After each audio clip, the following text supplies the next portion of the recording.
أعوذ بالله من الشيطان الرجيم بسم الله الرحمن الرحيم نحمده ونصلي على رسول الكريم. اللہ تعالیٰ اپنے لیے جو ہم کا سیگا استعمال کرتا ہے قرآن مجید میں،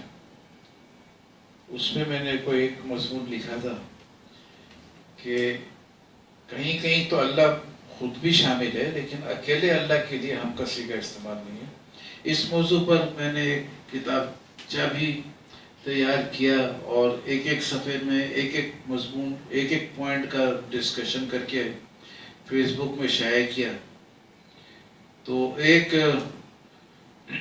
معزز بندے ہیں طارق نور الہی بھائی، لیکچرار ہیں تابوک اسلامک سینٹر اور ایڈوکیٹ ہیں منسٹری آف جسٹس سعودی عربیہ۔ انہوں نے لکھا اس پر کوئی آپ کی ویڈیو ہو تو اس کا لنک شیئر فرمائیں تاکہ بالمشافہ سمجھنے کی صورت ہو۔ تو مجھے خوشی ہے کہ انٹرسٹ لیا اور انہوں نے پوچھا تو میں نے ان کو کل لکھ دیا تھا کہ آج انشاءاللہ ویڈیو بناؤں گا، اور اللہ کے فضل سے توفیق مل گئی کہ آج ہی بنا رہا ہوں۔ تو اس کا پوائنٹ یہ ہے کہ میں نے وہ جو ایک صفحہ بھیجا تھا وہ یہ تھا کہ سورہ مریم میں ہے کہ وہ دن آنے والا ہے جب متقی لوگوں کو ہم مہمانوں کی طرح رحمان کے حضور پیش کریں گے۔ اس میں بڑا کلیئر ہے کہ جو پیش کریں گے وہ ہم رحمان نہیں ہو سکتے، کیونکہ وہ بتا رہے کہ ہم مہمانوں کی طرح رحمان کے حضور پیش کریں گے، تو یہ رحمان سے الگ ہو گئے، اور رحمان کے معنی اللہ۔ تو اس ہم میں جو ٹرانسلیشن کرتے ہیں بے شمار لوگ، بڑے بڑے ادارے اور بڑے بڑے لوگ کرتے ہیں، وہ یہی مطلب لیتے تھے کہ یہ ہم بھی اللہ تعالیٰ نے عزت کے لیے استعمال کیا ہے، حالانکہ مراد اللہ ہی خود ہیں۔ اور چونکہ ثابت ہو گیا کہ یہ کوئی اور لوگ ہیں، تو اس کے بارے میں آج یہ مضمون ہے کہ یہ سورہ مریم کا 80 نمبر آیت ہے، 85 نمبر آیت ہے کہ ہم مہمان بنا کر رحمان کی حضور پیش کریں گے۔ لیکن اس کے پہلے 79 اور 80 نمبر آیت بہت مزے کا ہے کہ 79 ہے، ہرگز نہیں، یہ جو بھی کہہ رہا ہے ہم اسے ضرور لکھ لیں گے،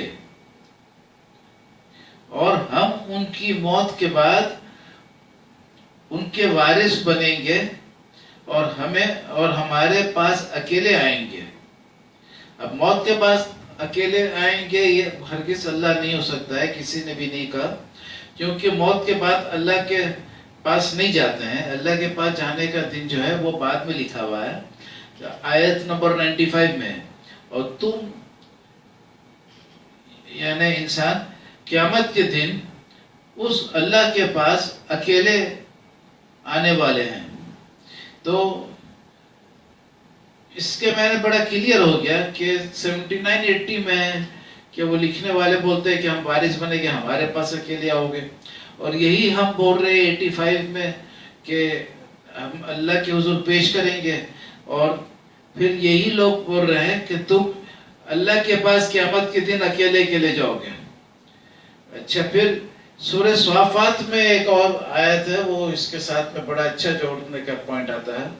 کہ 165 نمبر آیت ہے کہ ہم صف میں کھڑے ہیں، ہم سب کے ذمہ کام ہے